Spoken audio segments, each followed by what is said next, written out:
author, Sarah Goff, and our very own Christina Partsinevelos. Christina, starting with you. I mean, they want to ruin Thanksgiving too?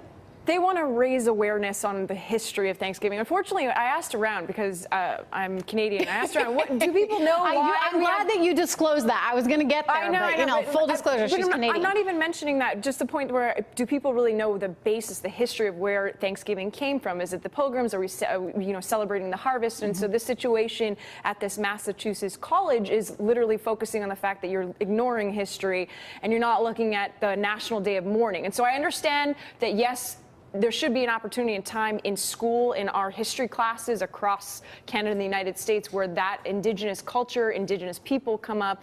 But then to change the whole Thanksgiving point and the family time, I know, it really gets to people. They want to make us feel guilty all the time. I mean, look, I think, I don't know about in your family, Sarah, but in my house, like, we go around the table and everybody says thanks for, whatever fortunate,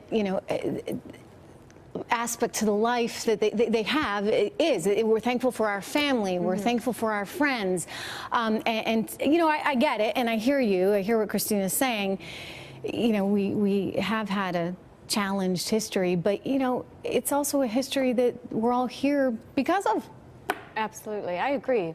And, I'm also all for a broad understanding of our history, but sometimes, and in this case, to call it a National Day of Mourning or to mourn Thanksgiving is more creating isolation and bitterness. But I also think, and I think all people can agree, that, as people, we have been given two gifts in life. And these are gifts that we have an opportunity to open every single day. And that's the gift of our heart and the gift of our minds. And especially on Thanksgiving Day is an opportunity to do that, to open our hearts to the people that are in our lives, and to open our minds to learning from them, even when they have different viewpoints and different perspectives on everything from politics to lifestyle. But listen, I mean, we need that, right? Right now, more than ever. This is interesting. There's a new poll out by Pew Research, and I want to share it with the viewers because they're saying that 54% of Americans say political discussions with someone from the other side of the aisle can be trying.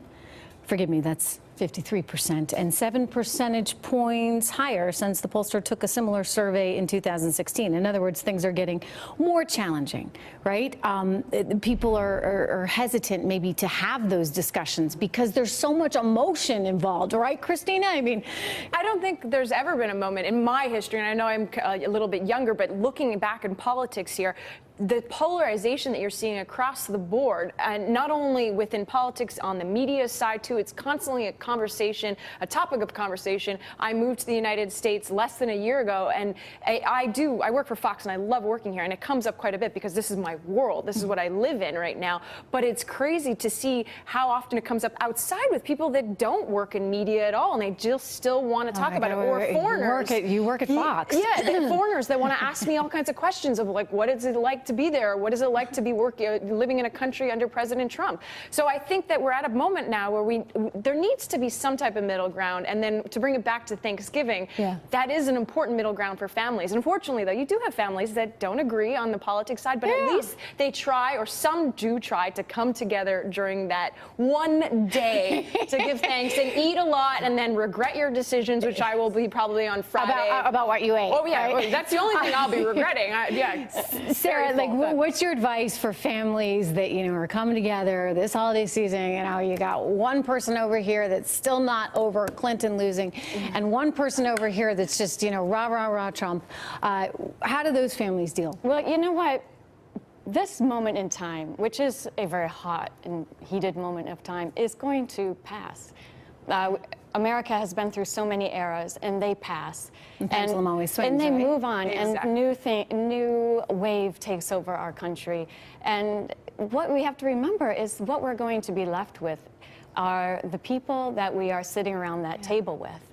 And the conversations that we have at that table and the way that we treat our family and friends that are gathered with us that is going to be remembered for a lifetime and maybe even generations as our children are there witnessing our conversations and the way we speak to each other and are we speaking with an open mind? You might not be able to avoid politics coming up because someone is going to bring it up. I'm gonna avoid it altogether. But you heard that, right, Mom? Try to have an open mind and not be accusing or placing blame, which is the worst. Well, you know what? It's respect, too. I mean, that's the most important, having respect for the other side and respect for somebody Yes. else's opinion. Diversity of thought. Thank you. Yeah, I would think that should happen all the time, and it needs to come up more and more when we're having conversations, panel discussions. You need to have it balanced and to be discussing that. But to bring it back to Thanksgiving, I'm just really thankful that I can eventually put up my Christmas decorations, because that's the difference here too, is that it seems to be an unwritten rule that I can only put up the Christmas decorations after Thanksgiving has passed, whereas in Canada you can do it right All away. right. Well, glad you're here in America now. Yeah. So good to see you, Sarah. Thank you so much to both of you. We've got a lot more. Big surprise for you next.